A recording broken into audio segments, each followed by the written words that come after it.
In law. Thank you, Mr. Speaker. Majority Leader for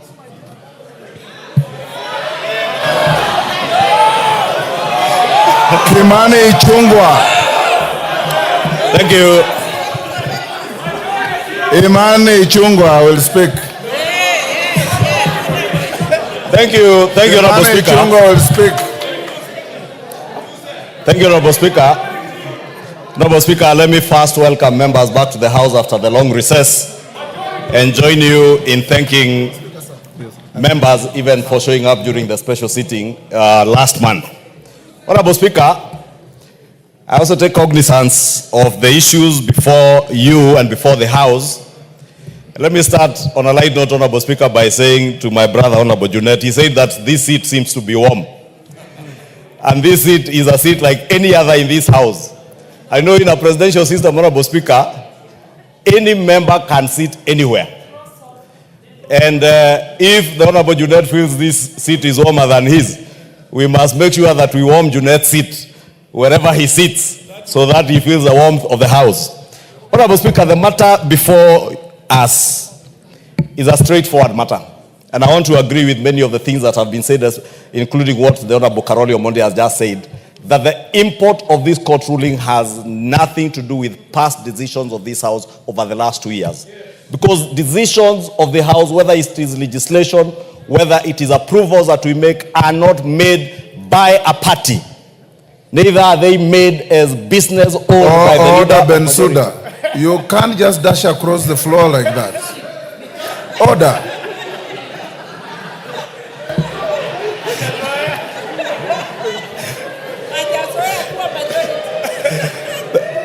Thank you, Honorable Speaker. Honorable Bensouda is not used to sitting on this side of the House, so we may forgive her. It is very hot this Honorable Speaker, I was saying that decisions of the House are decisions of Parliament. That is why when we move a bill, a government bill, moved by the leader of majority, when it is approved by the House and enacted as law, it becomes an act of Parliament, not an act of the leader of majority or an act of the government of Kenya. It becomes an act of Parliament. And therefore, all previous decisions made by this House have been decisions of the House, and the House subsists as it were on the 9th of August 2022 as it is today, Honorable Speaker, with the unfortunate loss of one or two of our members who have lost, one through a by-election and one by passing on. Honorable Speaker, we also have a very good constitution, Honorable Speaker. And as much as I respect the decision of the court, I completely disagree with the court in many aspects, and some of which have been touched on. I do not want to dwell on to them, Honorable Speaker. But the question that we need to ask you, Honorable Speaker, and ask ourselves, what is it out of the 34 prayers? Honorable Speaker, there is a lot of loud consultations behind me. Order, members. Also, Honorable Speaker, the gentleman who went to court with a total of 34 prayers before the court. Amongst those prayers was a declaration by the court that the Azimio coalition be declared as a majority party, and the leader of the Azimio coalition in Parliament be declared as the majority leader in the House. The court declined to give that declaration or that ruling. The only ruling out of the 34, Honorable Speaker, that was given by the court was to annul your ruling of October 2022. And the import of that annulment, Honorable Speaker, when they said that they found it to be unconstitutional, null and void, the import of that is we go back to the status quo as at 9th of August 2022. It's called status quo ante. Status quo ante, Honorable Speaker. You know, I'm only an accountant, I'm not a lawyer, Honorable Speaker. But at least, I also know, Honorable Speaker, because I studied in commercial law, in my accounting studies, the doctrine of ultra vires, where anything that is ultra vires the Constitution, any statute, give him a minute. any statute, Honorable Speaker, or any act of parliament that is inconsistent with the Constitution is null and void to the extent of that inconsistency. And I was saying we have a beautiful Constitution because this Constitution gives powers, or rather powers to enjoy rights, including the right of association, which is the most important thing in our Constitution. Chapter 4 is what, Chapter 4 for Constitution on the Bill of Rights is what has built our Constitution as amongst the most progressive constitutions in the world. Therefore, the members, the 14 members in question, Honorable Speaker, from UDM, PA, MDDG, MCCP, enjoy certain rights that not an act of parliament can take away from them, including the right to associate. No court, no law can tell the member for Ugenya, MDDG, that he must remain in Azimio.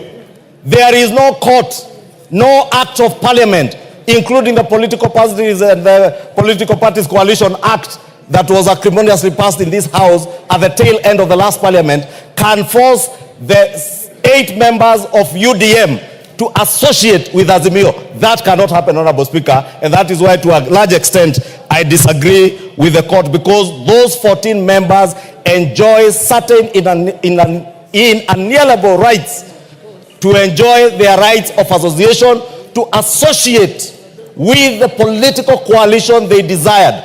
And they told us here, Honorable Speaker, letters were tabled, including letters, Honorable Speaker, that I have seen from the Registrar of Political Parties, ascertaining that MDDG, UDM, PA, Maendeleo Chap have left Azimio.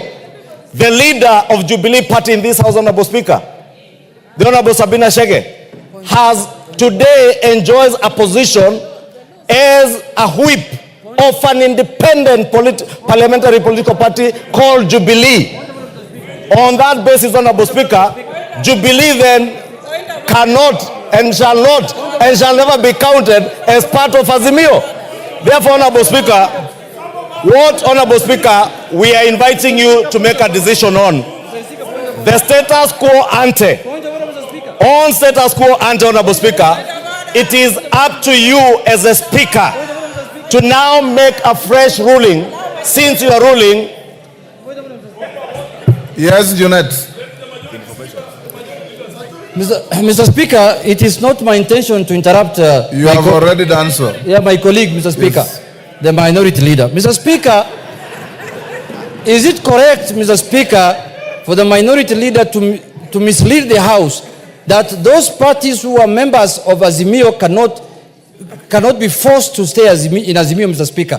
To that extent, Mr. Speaker, there is a procedure of getting out of Azimio, Mr. Speaker.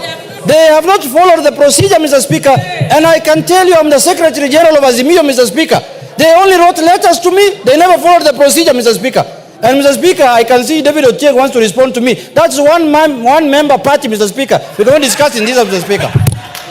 Order, Honorable Junet. Don't disparage your colleagues. You are better than that. Kimani Ichungwa, you have 1 minute. Honorable